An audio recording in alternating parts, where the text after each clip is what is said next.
Forrest Gregg. Teresa, are you ready? Sure. I have a few comments to make about this TED Talk and about the topic, and then I'd like to hear what others think about it and maybe what your experience of resilience is. This talk reminded me of another social science researcher who maybe a lot of you have heard of. Her name is Brene Brown, and she's got some famous TED Talks and some famous books. And after decades of social science research, what she concluded recently is we are not thinking creatures who have feelings. We are feeling creatures who have thoughts. So I think that, what Lucy Hone was saying about your behavior can change your thoughts. Focus on what it feels like rather than the theory. Focus on specific behaviors. That really resonates with what Brene Brown says.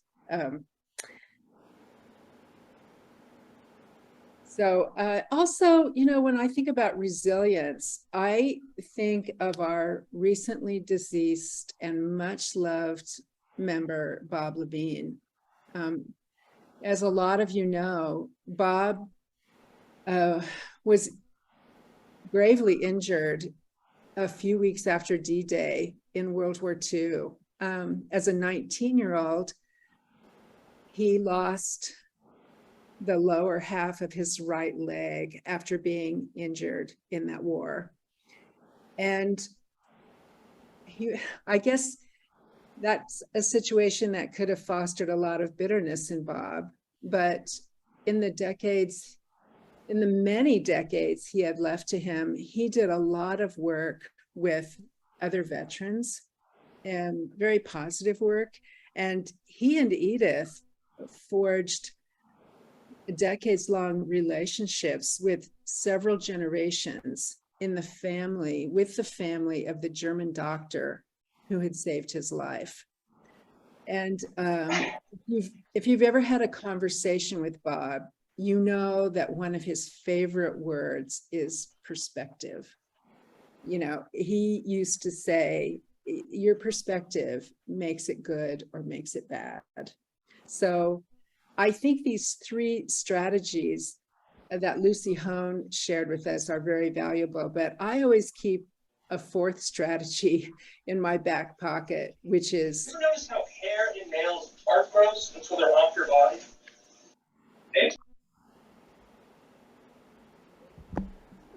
Greg, go ahead, please, Teresa. So the fourth strategy that I keep in my back pocket is, what would Bob Levine do? What would Bob Levine say? So I'd like to know from others, how this talk might have resonated with you and how resilience might be operating in your life. Absolutely. And if we can begin in the meeting house, do people have thoughts about resiliency and how it functions in your life that you'd like to share? Yes. Come on up. Hi, we're all dealing with COVID now, which has made some of our lives very, very difficult. We're not able to socialize, we're not able to hug our grandchildren. It's been quite difficult. We've all had to find ways of dealing with it. Yesterday we saw two hummingbirds making love. They were both on a flower and they just went straight up in the air at 90-degree angle until they disappeared. It was a joy that made you forget all the misery in life. And I think we all have to find those. Ellen and I have breakfast every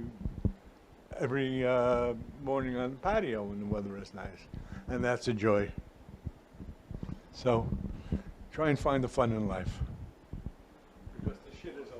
Thank you. Thank you. And so I want to tie that back to what we've already been talking about. So you noticed the good. You saw those hummingbirds, you saw something amazing in nature, and you engage in breakfast together every day. You are doing something that you know is good, right? Key components of resiliency. Susan, did you want to come up? Please come on up. You can take down your mask. Well, my issue is brokenheartedness.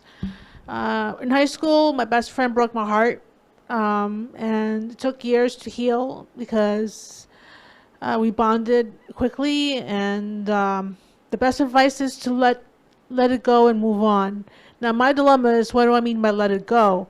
Let the person go or let the situation go? Should I should I close all doors to my best friend, or should I just let the moment go? Just move on. So that's my dilemma. I'm still grappling with that.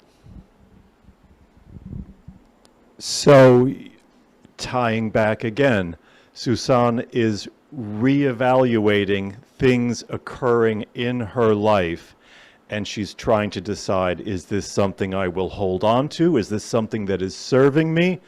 Or is this something that is getting in the way? And the stuff that's getting in the way of your long-term perspective, not our short-term perspective, because what comes to mind to do in the short term often does not serve us.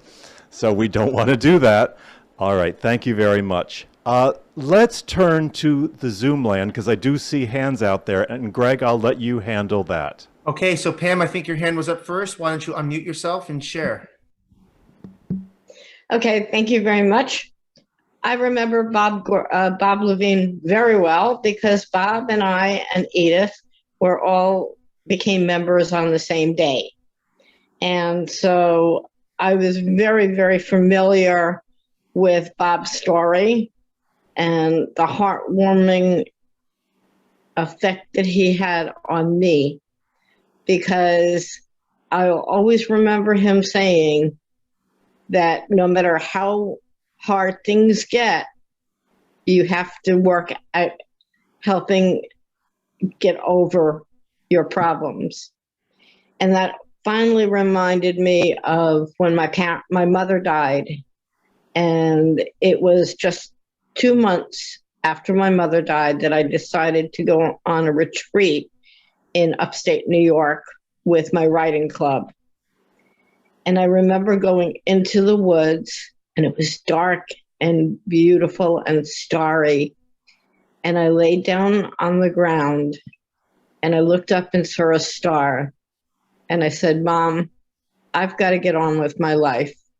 I love you. I miss you. But now it's time for me to get on. And so that's what I consider resilience, the ability to mourn, because we need to mourn. But once we've mourned in a proper time or for our own good, then we have to get on with life, because life is precious and we're still here and we still have other lives to share. And I now have 2 grandchildren and 2 great-grandchildren. So yes, we need to be resilient. And yes, it can be done.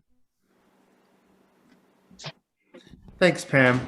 I'll share some comments just briefly on my own part. I find that in the challenges I've had emotionally in the last few years with COVID, my dad dying, a divorce, a bunch of other things, I found it really hard to find that light that would trigger me to enable myself to be resilient in that way. So the simple things in life can be found to be very happy. A song comes on the radio, some flowers blooming, seeing a little child play or laugh. Those things can be very impactful. But if you're in the thick of the throes of despair, or you're challenged by the elements in front of you, it's hard to remember those things are out there.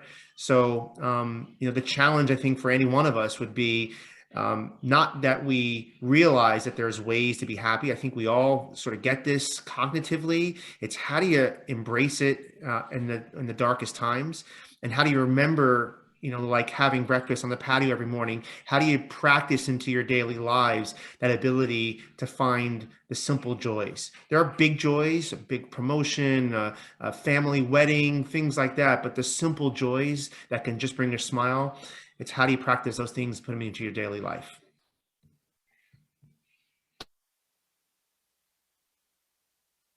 So back to the meeting house. Thank you, Greg. And I do see a couple more hands up. Before we go to them, I just want to point out, as you listen to each person talking, I think what you're going to hear, sorry about that, I think what you're going to hear is a tie back to those original points from the TED Talk, right? And I see P. Hugh. Well, so Dwight, we do 2 and 2. So if you've got anybody else from the room. I see no hands up in the room at the moment. That's why I'm going right on. But thank you, Greg, for the egalitarianness. Hi, my name is Peter Rosen, Peter Hugh Rosen. Hugh, I often spell H-U-E because I'm an artist and a musician.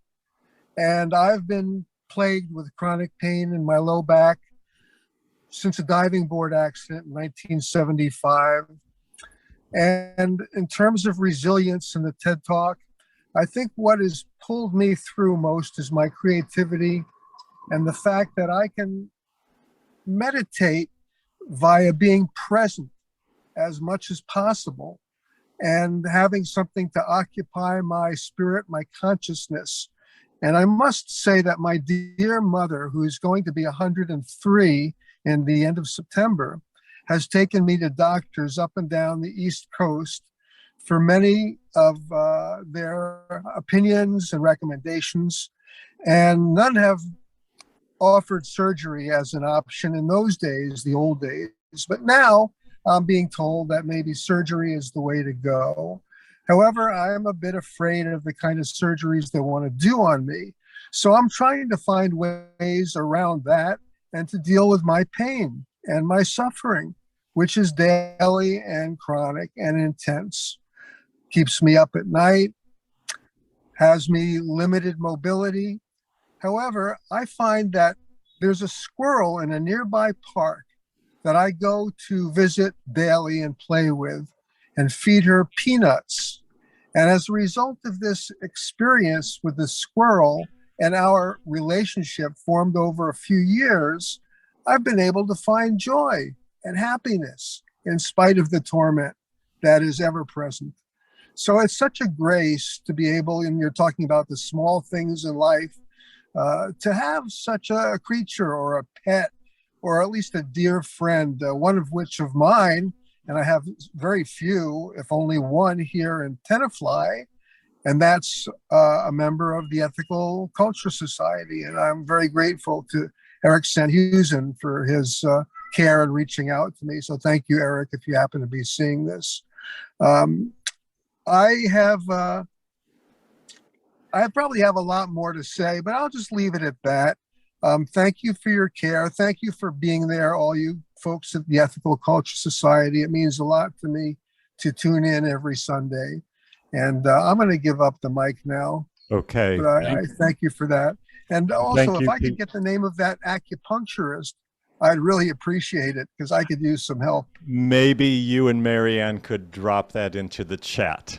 Good idea. And I heard Peter touching on all three of the points from the TED Talk. Very nicely put. Gwen, you are next up on the list of people with their hands up. Please go ahead. Okay, I think I'm unmuted. Sorry for no picture. I'm on a computer with no camera today. I didn't expect to speak, but this reached me.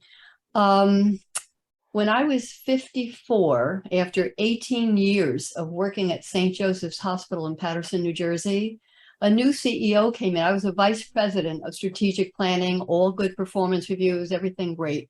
A new CEO came in and decided he wanted to dump the vice presidents who were there and hire people from Montefiore, where he had been before.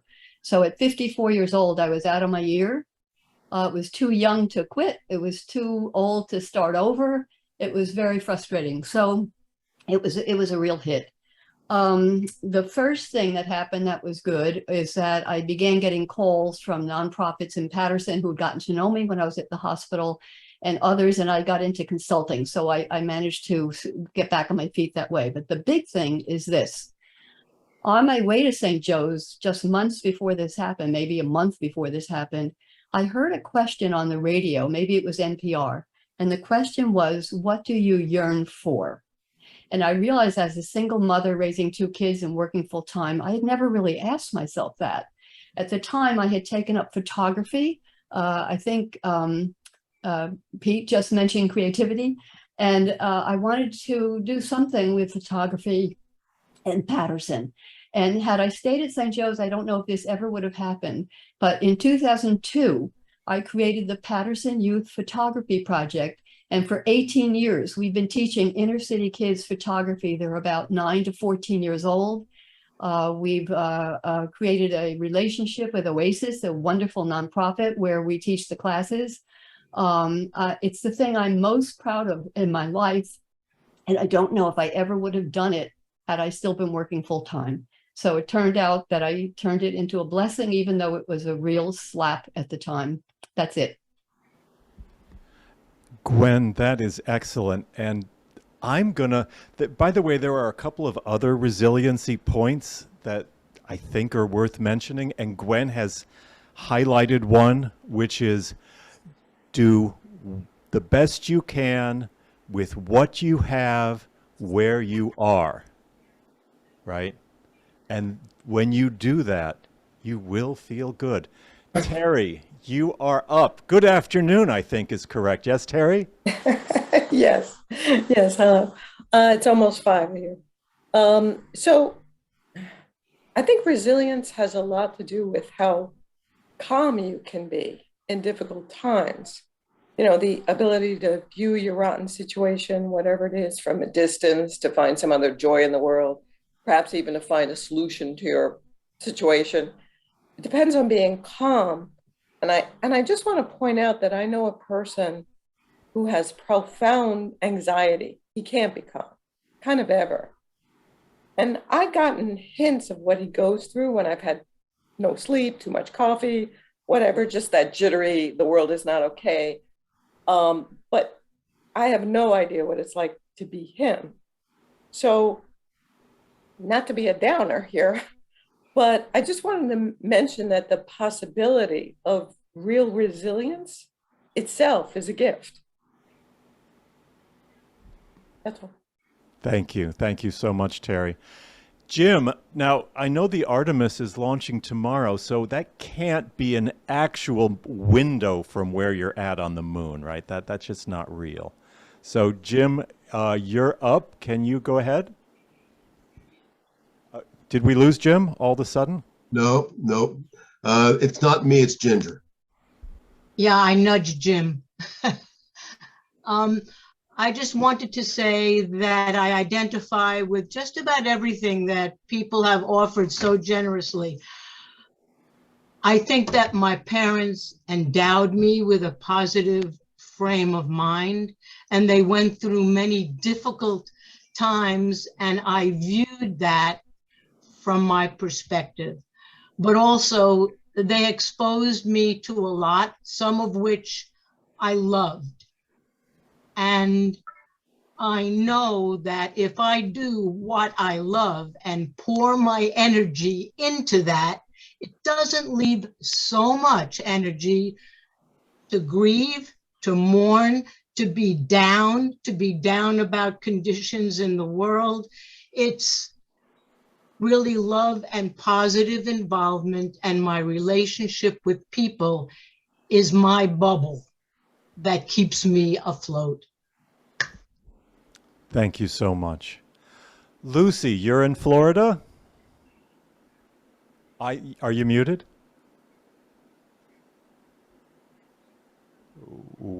We're still not hearing you.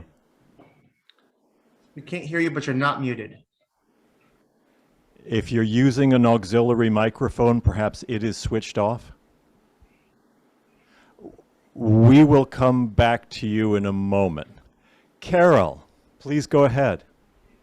Hi. This was so interesting to me. I can so very much relate to it. But the first thing I want to say is that I think I wish this would be taught in school, because a lot if you don't come from a family that is positive and teaches resilience, you sometimes just don't know how to do it.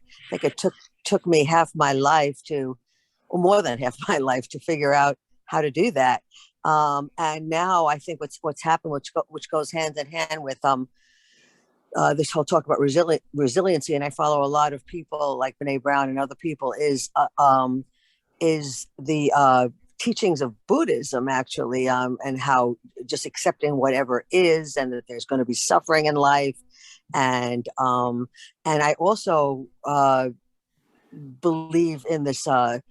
When you do learn to do that, and you change the way you think, you change the way your brain follows along, and the neuroplasticity in your brain follows along, and that's what actually can change your way of thinking and way of behaving and feelings about resiliency. And I just can say personally in my life, having suffered a lot of loss, deaths and loss and medical issues and a number of other things, I just, felt really hopeless at times. And when I learned how to do this, it just changed my life. And I think it can be done. And I value this talk very much.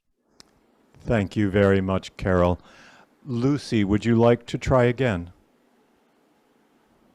Unfortunately, we are lacking resiliency in the microphone today. I am sorry about that. And I know I heard you speaking earlier, so something has dropped out, and I apologize for that.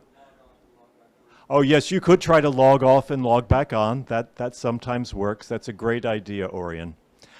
Okay, so there's an idea that you tell people what you're going to teach them. You teach them, and then you remind them what you have taught. So I want to do the wrap up with you let's just make sure that we're... Actually, Dwight, we have one more person. I think, Mindy, you're trying to raise your hand. Oh, okay. Please go ahead, Mindy. Yes, Thank please. you, Greg, I resonate with everything that's been said. I've had a great deal of suffering, emotional suffering, and I've turned to Buddhism in many different areas. But anyway, there's 3 expressions that come to mind. The Buddhists say there's 10,000, every life is 10,000 joys and 10,000 sorrows. So the word acceptance I'm hearing, if I accept the situation, there's a wonderful, I live by affirmations and mantras, and this one says, whatever the present moment contains, accept it as if you had chosen it. And I love that, because it's like, oh yes, it's almost like, why not me? It's just...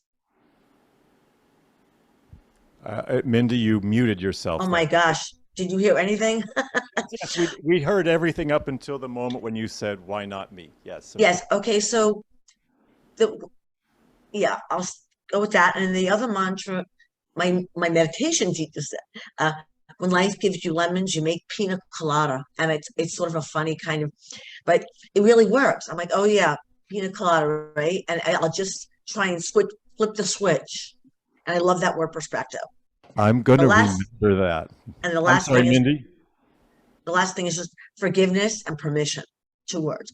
I have to forgive myself first, so that I can allow myself to take in the good and take in the joy.